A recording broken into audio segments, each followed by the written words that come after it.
কিন্তু সেই জায়গাটায় কোথাও আমাদের যে প্রচার আমরা বিগত প্রায় 1.5 থেকে 2 মাস ধরে বিভিন্ন প্রান্তে যেভাবে আমরা দৌড়ে যাচ্ছি মেম্বারদের কাছে আমাদের কথা বলার চেষ্টা করছি, বিশেষ করে মোহনবাগানের নয়নের মণি ঘোষ এবং তার সুযোগ্য পুত্র সিদ্ধার্থ ঘোষকে সামনে রেখে আমরা লড়াই করছি। তখন শাসকরা হাতে পানি না পেয়ে একের পর এক মিথ্যাচার করে যাচ্ছে। কখনো তারা সামনে আছে সাফল্যের কথা। আমি সাফল্যের কথা যদি বলি, আজকে যারা কৃতিত্ব নিচ্ছে তারা কোথায় ছিল? 90 সালে যখন আমরা ইস্টবেঙ্গলের কাছে হারতে হীনমান্যতায় ভুগতাম, সেই সময় বিষয়কে তুলে মোহনবাগানের মানুষের কাছে যে একটা উন্মাদনা সৃষ্টি করেছিল। পরবর্তীকালে বিদেশি ফুটবল খেলার সিদ্ধান্ত নিয়ে সীমাও রেখে দিয়েছিল। আরো এগিয়েছি আমরা, যত কখনো শিবের, কখনো ব্যারেটো, কখনো সংযম কে করেছে, সেটা টুবস করেছে। আরো আমরা যদি আলোচনা করি সাফল্যের, সেই সাফল্য আইনি ন্যাশনাল লিগ, তারপরে আজকে আইএসএল, সমস্ত কিছু। এই আইএসএল এর সাফল্য যদি বিশেষ কৃতিত্ব নিতে চাইছেন আজকে যিনি সম্পাদক, আজকে গোয়েঙ্কা সাহেবকে যদি টুটুবাবু তার পরম বন্ধু তাকে মোহনবাগানে যদি না নিয়ে তাকে সাফল্য কোথায় ছিল? আজকে সাফল্যের কথা বলছেন, এখানে সিনজার কোচ আছে যাকে নিয়ে আমাদের লড়াই। আমি প্রশ্ন করতে চাই বর্তমান সচিবকে, আপনি কোন সাফল্যের কথা বলছেন? আমরা তো দাবি করতে পারি সিনজার কোচের নেতৃত্বে মোহনবাগান মাঠ, মোহনবাগান তাবু দুবার নতুন করে তৈরি করা হয়েছে। আজকে এই ঝাঁ চকচকে বসে অফিসে বসে 20 টাকা 20 টাকা ঘরে বসে বড় বড় সাফল্যের কথা বলে, সেটা কে করেছে? সেটা সিনজার কোচ করেছে। গ্যালারির নিচে যেখানে নতুন করে খাবার ক্যান্টিনটাকে তৈরি করা হয়েছে, জিম তৈরি করা হয়েছে, কে করেছে? সিনজার কোচ করেছে। আজকে আপনি কোন সাফল্যের কথা বলছেন? হ্যাঁ, নিশ্চিতভাবে আমরা আইএসএল পেয়েছি। আইএসএল এর কৃতিত্ব যদি কাউকে দিতে হয়, তিনি আমাদের নয়নের মণি। তিনি প্রেস কনফারেন্স করে বলেছেন টাইগার আমি জিতা হয়, তিনি বলেন টুটু বসু। তাকে আমরা দেবো, কারণ তিনি তার বড় বন্ধুকে আপনারা অনেকেই জানেন, অনেকেই জানেন না। ইস্টবেঙ্গলের সাথে অনেক টাকাটাই নিয়ে গেছিল গোয়েঙ্কাদের, এমনকি একটা লোগো তৈরি হয়ে গেছিল তাদের। সেইখান থেকে তিনি ছিনিয়ে এনে মোহনবাগানকে তিনি গোয়েঙ্কাদের দিয়েছেন। আজকে যে সাফল্য তার কারিগরকে তিনি মোহনবাগানে এনেছেন। আর এই সব তিনি যখন পাচ্ছেন না, একটা নোংরামির খেলায় নেমেছেন। কখনো এই স্বপন সাধন বসু বা টুটু বসুর পরিবারে ভাঙন দাঁড়াবার চেষ্টা করছেন, কখনো তিনি অতীতে অঞ্জন মিত্রের সাথে টুটু বসুর ঝামেলা লাগাবার চেষ্টা করেছেন। আজকে অঞ্জন দত্তের মেয়েকে নিয়ে নানান অপপ্রচার করানো হচ্ছে। আজকে টুটু বসু না থাকলে আমি একজন মহিলা সম্বন্ধে বাজে কথা বলবো না। আজকে শহীদদেরকে আমি বলবো যে আপনি একটা কথা বলছেন, আপনি যখন কমিটিতে ছিলেন সেটা কে করেছিল আর কে বাধা দিয়েছিল? একবার মাইক দিয়ে প্রেসের সামনে প্রেস কনফারেন্স করে বলবে, যদি আপনার মধ্যে সৎ সাহস থাকে। আমি জানি আপনার মধ্যে সৎ সাহস নেই। আপনি একটা কোনো জটিল অঙ্কে এই সব কথা বলছেন। আর সেই জটিল অঙ্কটা হলো আপনার স্বামী, হেরো স্বামী, যিনি বারবার নির্বাচনে পরাজিত হয়, এআইএম এর প্রেসিডেন্ট করতে গেলে তিনি কিছুদিনের মধ্যে সরে যাবে, একটা কোর্টে নিশ্চিতভাবে অর্ডার দিচ্ছে।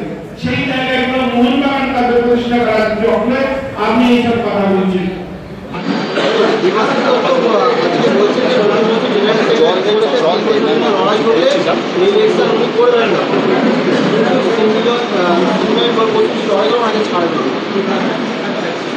আমার কথাটা হচ্ছে, ওনার তো এইসব বলার দরকার নেই। কারণ আমাদের যে দল আছে, আমার যে দল আছে, তারা তো আমাকে তাদের জেনারেল সেক্রেটারি পদে প্রার্থী করে বলে দিয়েছে অলরেডি। তাহলে এখন ওনাদের দলের কে প্রার্থী হয় সেটাই দেখার। উনি তো ওই দলের লিডার, তো ওনারই প্রার্থী হওয়া উচিত। এত ধোঁয়াশা জলঘোলা করার তো দরকার নেই। কে কি হবে, কি কি করলে কি হবে, ওনার শর্ত উনি নিজের কাছে রাখুক। উনি অন্য লোককে ওনার শর্ত বলছেন কেন?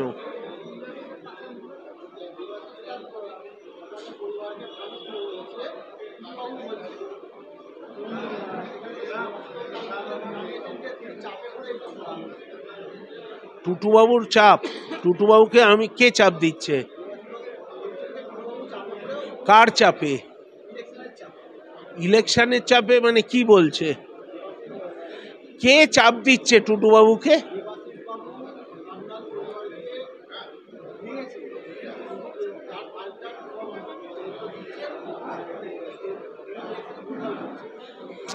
তো টুটুবাবু ভুলভাল বকছেন, এটার উত্তর টুটুবাবু ওনাকে দিয়ে দেবে। টুটুবাবু ভুলভাল বকছেন, টুটুবাবুর যাই হোক, এটা টুটুবাবুর ইস্যু, আমি এটা নিয়ে বলতে চাই না। ঠিক সময় জবাব দেব। যেদিন ইলেকশন হবে, যেদিন রেজাল্ট বেরোবে, সেদিন সন্ধেবেলা এই প্রশ্নটা করবেন। আশা করি ঈশ্বরের কৃপায় বেঁচে থাকবো এর উত্তরটা দেওয়ার জন্য।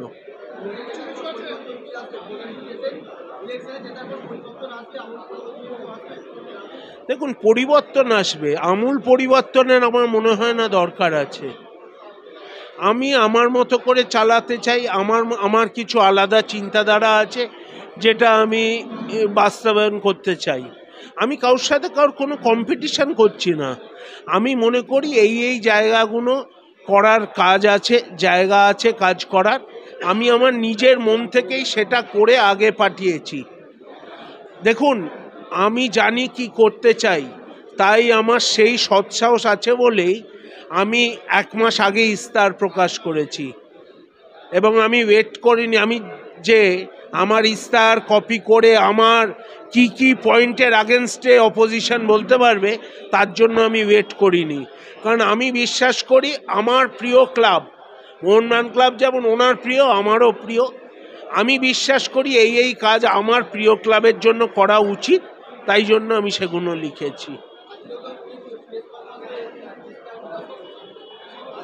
হ্যাঁ, তো আমি আরও কিছু বার করতাম, আরও কিছু কপি করে বের হতো, ভালো তো। আমার মতো একজন এত সাকসেসফুল লোক, আমার মতন ব্যর্থ লোকের, অযোগ্য লোকের কাজকর্মকে যে কপি করছে, এটাই আমার কাছে গর্বের বিষয়।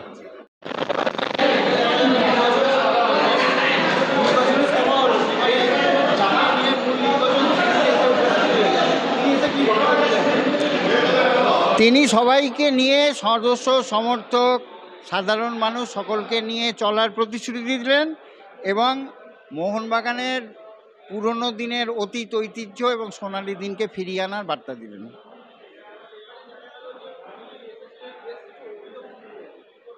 অভিযোগ থাকতেই পারে, প্রশ্ন থাকতেই পারে সাধারণ মানুষের মধ্যে, তিনি তার উত্তর দিয়েছেন।